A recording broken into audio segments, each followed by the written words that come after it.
How to get anyone to do anything. Would you like to know how to make people do what you want? It's not as difficult as you may think. In fact, it's probably a lot easier than you realize. There are many ways to control someone's mind. You can use force, coercion, or even bribery. But there is another way that is much more subtle and effective. It's called persuasion.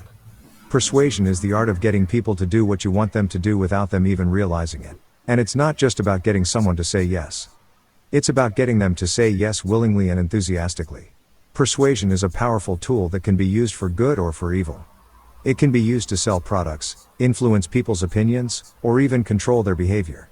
In this lesson, you will learn the basics of persuasion and how to use it to your advantage. You will also learn about some of the ethical concerns associated with persuasion and how to avoid crossing the line into manipulation. So, let's get started. What is persuasion? Persuasion is the process of influencing someone's thoughts, feelings, or behavior. It can be done through verbal and nonverbal communication, as well as written messages. The goal of persuasion is to change the way someone thinks, feels, or behaves in a way that is favorable to the persuader.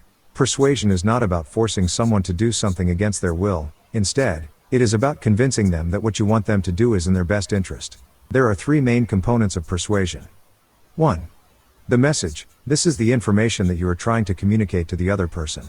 It must be clear and concise. 2. The messenger. This is the person who is delivering the message. They must be credible and likable. 3. The recipient. This is the person who you are trying to persuade. They must be open-minded and receptive to the message. What are the different types of persuasion? There are two main types of persuasion, rational and emotional. Rational persuasion is based on logic and reason. It appeals to the recipient's sense of fairness, justice, and self-interest. Emotional persuasion is based on stirring up the recipient's emotions.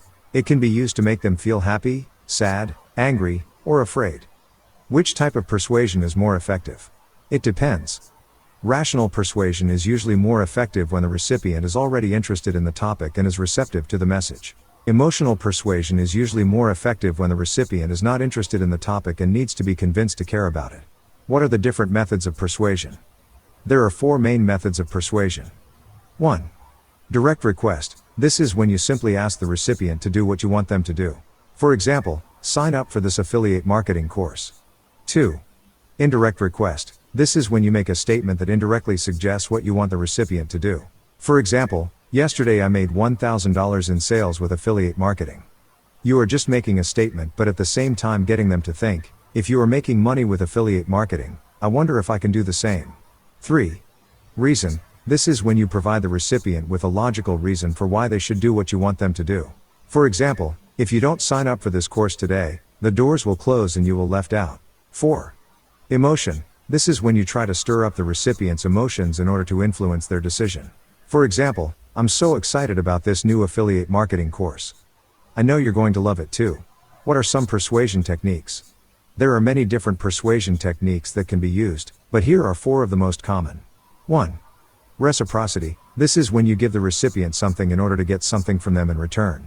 For example, if you sign up for this course today, I'll give you a $50 discount. 2. Authority. This is when you use your position of power or expertise to influence the recipient. For example, as an affiliate marketing expert, I highly recommend this course. 3.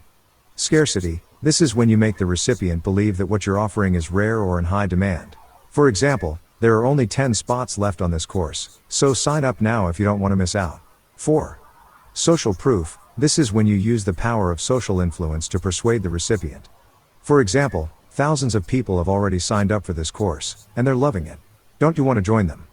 Now that you know the basics of persuasion, it's time to put what you've learned into practice.